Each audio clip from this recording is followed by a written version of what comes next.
ಈ ಒಂದು ಚಿಕನ್ ಕರಿನ ಯಾವುದೇ ರೀತಿಯಾದ ಮಸಾಲೆನ ರುಬ್ಬದೆ ಮಾಡಿದ್ದೀನಿ ಅಂದರೆ ನೀವು ನಂಬ್ತೀರಾ? ನೀವು ನಂಬಲೇಬೇಕು. ಯಾಕಂದರೆ ಯಾವುದೇ ರೀತಿಯಾದ ಮಸಾಲೆಗಳನ್ನ ರುಬ್ಬಿ ಕೂಡ ಹಾಕಿಲ್ಲ. ಜಾಸ್ತಿ ಹೊರಗಡೆ ತಂದಿರೋ ಮಸಾಲೆ, ಚಿಕನ್ ಮಸಾಲ ಪೌಡ್ರು ಅದು ಕೂಡ ಏನೂ ಯೂಸ್ ಮಾಡಿಲ್ಲ. ಮನೇಲಿ ಇರುತ್ತಲ್ವ ಆ ಪದಾರ್ಥಗಳಿಂದನೇ ಈ ಒಂದು ಚಿಕನ್ ಕರಿನ ನಾನು ರೆಡಿ ಮಾಡಿದ್ದೀನಿ. ನೋಡೋಕ್ಕೆ ಸಿಂಪಲ್ ಆಗಿರ್ಬೋದು, ಟೇಸ್ಟ್ ಮಾತ್ರ ಸಖತ್ತಾಗಿರುತ್ತೆ. ಒಂದ್ಸತಿ ನೀವು ಟ್ರೈ ಮಾಡಿ ಗೊತ್ತಾಗುತ್ತೆ.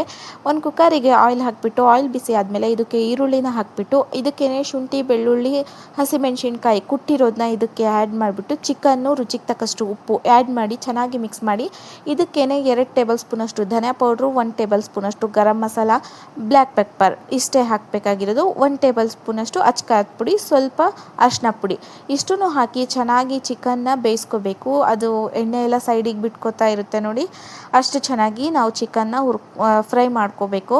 ಹಾಗೆ ಈ ರೆಸಿಪಿ ತುಂಬಾ ಈಸಿ ಮಾಡ್ಕೊಳ್ಳೋದು, ಟೇಸ್ಟು ಸಖತ್ತಾಗಿರುತ್ತೆ, ಸಿಂಪಲ್ ಆಗಿರುತ್ತೆ, ಬಟ್ ಟೇಸ್ಟ್ ಅಂತೂ ಚೆನ್ನಾಗಿರುತ್ತೆ. ಒಂದ್ಸತಿ ನೀವು ಟ್ರೈ ಮಾಡಿದರೆ ನಿಮಗೆ ಗೊತ್ತಾಗುತ್ತೆ. ಮೇಲ್ಗಡೆಯಿಂದ ಸ್ವಲ್ಪ ಕಸ್ತೂರಿ ಮೇಥಿ ಇದ್ರೆ ಹಾಕ್ಕೊಳ್ಳಿ, ಇಲ್ಲಾಂದರೆ ಸ್ಕಿಪ್ ಮಾಡಿ. ಹಾಕಿರೋದ್ರಿಂದ ಪರಿಮಳ ಬರುತ್ತಂತ ಅಷ್ಟೇ ಹಾಕೋದು, ಇನ್ನೇನಿಲ್ಲ. ಇದಕ್ಕೇನೆ 1 ಕಪ್ಪಷ್ಟು ಕೊತ್ತಂಬರಿ, 1 ಕಪ್ಪಷ್ಟು ಇದು ಮೊಸರನ್ನ ಹಾಕಿಬಿಟ್ಟು ಇಷ್ಟನ್ನು ಆ್ಯಡ್ ಮಾಡಿ, ಒಂಚೂರು ನೀರಷ್ಟೇ, ಇನ್ನೇನು ಹಾಕೋಂಗಿಲ್ಲ.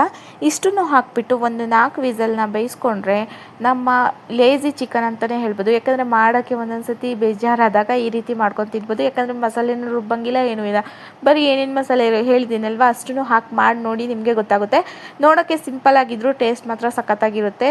ಇದು ಅನ್ನದ ಜೊತೆ ಅಥವಾ ಬಿಸಿ ಮುದ್ದೆ ಜೊತೆ ಅಥವಾ ಚಪಾತಿ ಜೊತೆ ಪರಾಟ ಜೊತೆ ಎಲ್ಲದ್ರ ಜೊತೆ ತುಂಬ ಚೆನ್ನಾಗಿರುತ್ತೆ.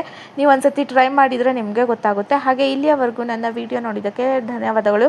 ಯಾರೆಲ್ಲ ಹೊಸದಾಗಿ ವಿಡಿಯೋ ನೋಡ್ತಿದ್ದೀರಾ ಪ್ಲೀಸ್ ಚಾನಲ್ನ ಸಬ್ಸ್ಕ್ರೈಬ್ ಮಾಡ್ಕೊಳ್ಳೋದನ್ನ ಮರಿಬೇಡಿ. ಹಾಗೆ ಸಬ್ಸ್ಕ್ರೈಬ್ ಮಾಡ್ಕೊಂಡು